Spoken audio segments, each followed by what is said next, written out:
a new tutor. Last but not least, this is a stary.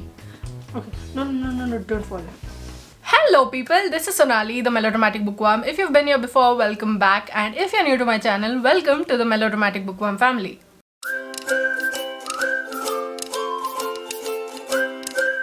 I'm here today with my May 2021 TBR. I can't believe it's already May, although maybe it's for the better that May is already here, because this year has been really unremarkable so far.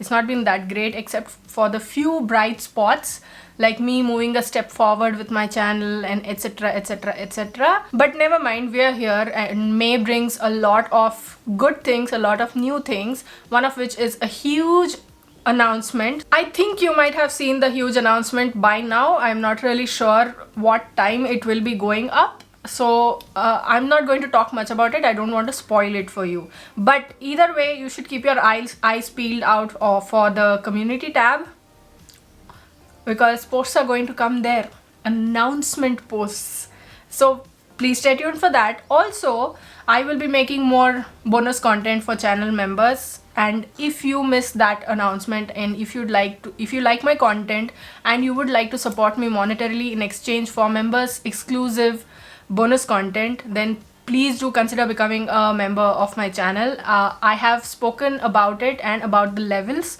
that I have made available of member perks. I've made them available in a separate video. If you'd like to go check that out, I leave the link here as well as in the description box below, as well as the link to join and become a channel member will also be in the description box below. It's there on all of my videos, so you don't have to go looking, or you can also click the join button on my channel page. I mean, I've gone on there for way too long, but yes, this is there. I'm making exclusive book reviews, an exclusive extra video, and then reading vlogs, 2 fortnightly reading vlogs every month, and a lot of other perks as well. And then I'm planning to bring my blog back. I don't know how much that's going to go, but yes, this is what May encompasses. So since there's so much going on, I've consciously made sure that my TBR is comparatively short, comparative being the operative word here, and there's one series also in this, but it's an easy to read series and it's a reread for me, so I think that's fine. There are 2 ebooks, the rest are all physical copies, and I am waiting for that sense of accomplishment towards the end of this all, because I will finally be reading the physical books that I have and not just have them up here as backgrounds. Okay, I've rambled on for way too long, so without any further ado, let's dive right into this video and let me talk to you about the books that I plan to read in May 2021. A quick reminder, if you'd like to buy any of the books mentioned in this video, especially the first set of books, which I think you should buy because they are phenomenal, then please use my Amazon affiliate links in the description box below. It would be of immense help to me. The first set of books is the series that I was talking about, and I will be reading this series for the big announcement that might have already happened or will be happening. It's huge, people, so please keep your eyes peeled. I must tell you. Okay, so the series I'm talking about is Percy Jackson and the Olympians by Rick Riordan. All the 5 books I'm planning to read in May. Reread in May. So since it's a reread, plus it's an easy to read series, like the first time around I read it in a few days, I think 7 to 10 days, I can't remember exactly, but I had fun reading this series so much. I mean, I love Rick Riordan's writing. I mean, it's simple, it's beautiful, it's inclusive, it's diverse, everything's going on over here, and this is based on Greek mythology, and Percy Jackson, the main character, is the son of Poseidon, and he goes to Camp Half-Blood where he meets other demigods, like other children of Greek gods, and how he makes friends over there and how they end up going through adventure after adventure forms this entire series, and it's one of the best series to ever exist. I can say that hands down, and to be reading this for that big thing that I have coming, I'm going to say I have coming for now, is really exciting for me because Next up is the subscriber pick for the month of May, and you know what? I'm really surprised to see that this book won. And maybe I shouldn't be that surprised, it's unfair actually. But the book is The Mistress of Spices by Chitra Banerjee Divakaruni. Chitra Banerjee Divakaruni is one of my favorite writers of all time. I love her The Palace of Illusions. There are so many facets to Draupadi that she brought about in that, and I am super excited to read this book. The title itself and the blurb itself, it's super intriguing. Let me read it out to you, okay? Okay, this is also based on the Indian immigrant experience in America. Tilo, I think that's the name, an immigrant from India, runs a spice shop in Oakland, California, while she supplies the... Oh, I think it's short for Tilottama or something. Okay. While she supplies the ingredients for curries and kormas, she also helps her customers to gain a more precious commodity, whatever they most desire. For Tilo is a mistress of spices, a priestess of the secret magical power of spices. Oh.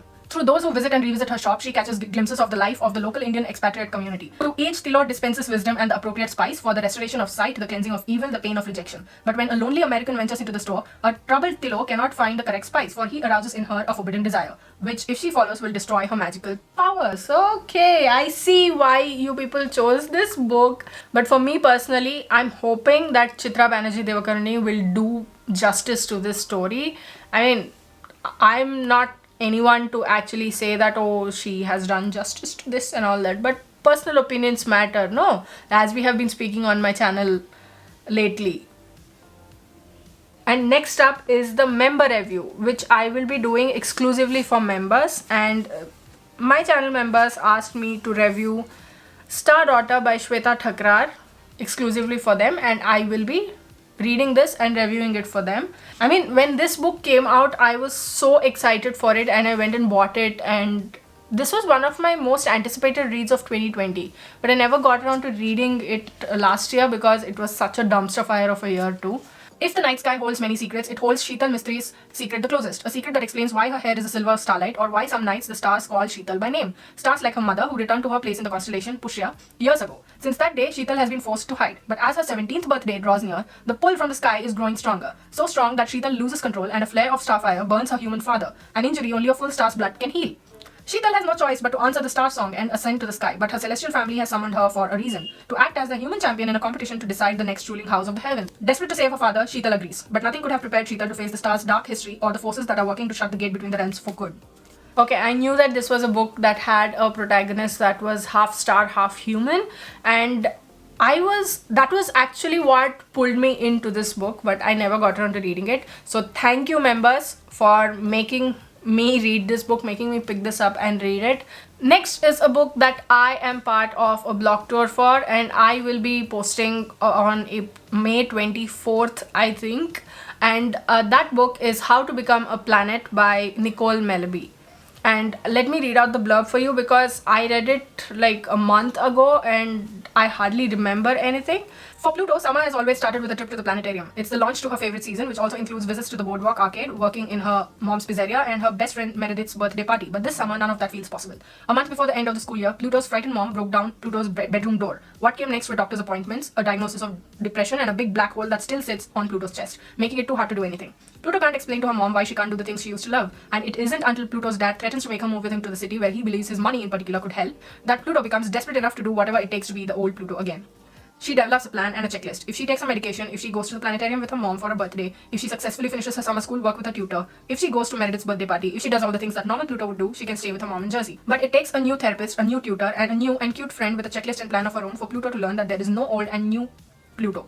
There's just her. Sounds really interesting, which is why I jumped at the chance to be part of the blog tour for, and I'm really grateful to Algonquin Books for having me on their tour. A big thank you for that. Some people say it's a middle grade, but I don't know. Let's read to find out. Next up is Before She Sleeps by Beena Shah. This is a dystopian novel in which the government uses terror and technological practices to control the people. And the women in the story, like so many other dystopian novels out there, are placed under multiple expectations by expecting to have children, because that's all what women are for, no? But there are also women who resist this regime, and there's an underground thing growing and all of that, and how they survive and all forms this story. At least that's what I grasped from it when I read the blurb. And this was sent to me last year, but I never got around to reading it. But I'm hoping that this will be the month in which I finally read this book, because I was so excited. This has been blurbed by Margaret Atwood, who is obviously a huge writer. She is well known, and most people love her. And this book is short as well. This is like 200 to 40 something pages, and I feel like if I were to give it a day or two, maybe a day is pushing it, but 2 or 3 days maybe, I will be able to finish this. And I'm super excited to start reading this one. Next is Quiet: The Power of Introverts in a World That Can't Stop Talking by Susan Cain. And this is a book that I am super excited about. I mean, you can't see that anything is written here because it's embossed. That's also in white. I don't know if you can see it.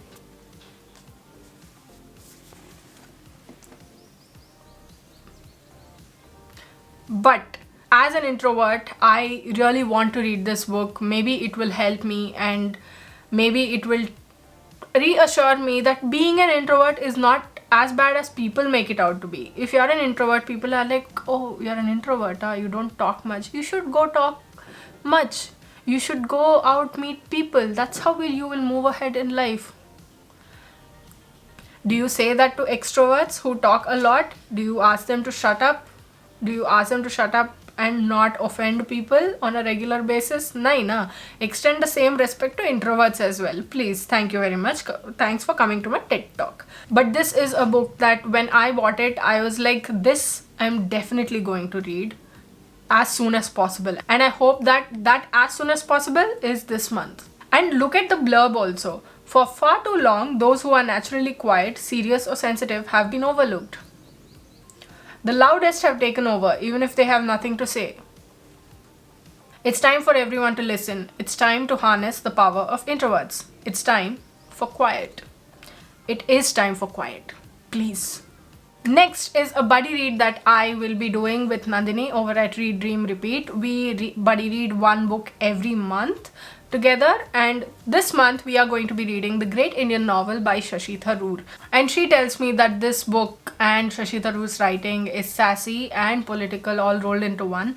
Is it not this book that is a political retelling of the Mahabharata in the Indian politics context? I think this is that book, and I am super excited to read it. I've had this book on my Kindle for ages, and I'm finally getting around to reading it. So that's progress. Every month we make progress, even if the world, the country especially, is going back in time. Last but not the least is The Underground Railroad by Colson Whitehead. I know I added it to a couple of my other TBRs this year, but this month the TV series is going to come out. So in anticipation of that, I will be reading this book, and I'm hoping that this will be my first read of May. I'm not sure if it will be, but even if it's not the first read, I will definitely read it in this month. I'm not sure when exactly the TV series is releasing, so before that I'm going to get this done. That's for sure. This is the story of Cora, who is a slave in a cotton plantation in Georgia. But she is just reaching womanhood, and she knows what is in store for her. But another slave called Caesar, he comes in from Virginia and tells her that there's this underground railroad through which they can make an escape. So they make this plan and they set out on this journey. And that journey is what this book is all about. And after I talked about it in my previous TBR video where I said I would read it, I think this was for February, I went and checked up, and the Underground Railroad was real. It was there.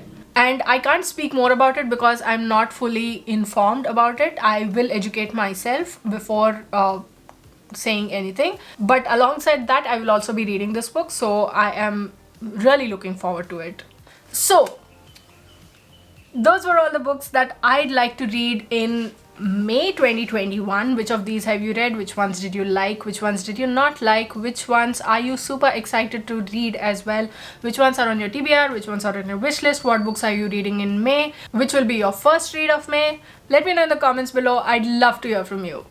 Also, another quick reminder that if you'd like to buy any of the books mentioned in this video, that is all of these, as well as the other books that I mentioned, then please use my Amazon affiliate links in the description box below, especially the Percy Jackson series. Please go buy this series, it's amazing. And if you do, please use my Amazon affiliate links in the description box below. It would be of immense help to me. If you like this video, please like it and share it to spread the word. And if you like my content and would like to see more from me, don't forget to hit subscribe and click on the bell icon beside the subscribe button to get notified as and when I post new videos.